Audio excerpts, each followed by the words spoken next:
আসসালামু আলাইকুম রহমতুল্লাহ।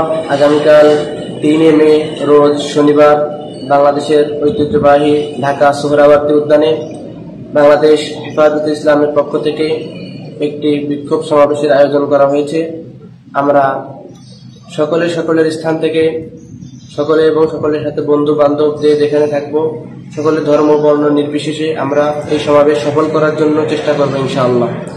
উদ্দেশ্য হলো বাংলাদেশ নারী বিষয়ক সংস্কার এবং কিছু বিষয় রয়েছে যেগুলা বাংলাদেশের ইসলাম ও ধর্মের সাথে সাংঘর্ষিক।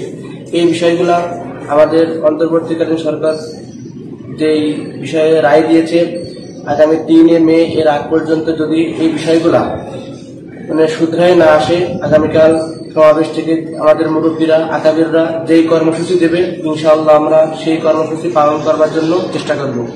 আমরা আগামীকাল সকলে 9টার সময় সোহরাওয়ার্দী উদ্যানে উপস্থিত থাকার চেষ্টা করব। আমরা এই সমাবেশে সকলে যাওয়ার চেষ্টা করব। এখানে কেউ যাতে এটা না বলে যে আমি আওয়ামী লীগ করি, আমি বিএনপি করি, আমি জামাত, আমি চরমনাই, এটা যেন কেউ বলতে না পারে। ভাই, এটা ইসলাম এবং ধর্মের সাথে সাংঘর্ষিক। এটা যারা ধর্মপ্রাণ মুসলমান সকলের সাথে এটা সম্পর্ক। বাংলাদেশের জমিন থেকে ইসলামকে অবমাননা করা হবে, এটা আমরা ধর্মপ্রাণ মুসলমান বাংলার জমিনে জিন্দা থাকা সত্ত্বে এইরকম কোনো আইন বাংলার জমিনে আমরা বাস্তবায়িত হতে দিব না ইনশাআল্লাহ। সুতরাং আমরা কে আওয়ামী লীগ করলো, কে বিএনপি করলো, কে জামাত করলো, কে হেফাজত করলো, কে চরমনাই করলো, কে জাতীয় পার্টি করলো, এই দিকে আমরা তাকাবো না। আমরা সবাই আসবো এবং সমাবেশটাকে সফল করব। এটা আমাদের কোনো ব্যক্তিগত সাধ্য না, এটা ইসলামের জন্য এবং আমাদের ইমানের একটা দায়িত্ব। সেই হিসেবে আমরা সকলে আসার চেষ্টা করব।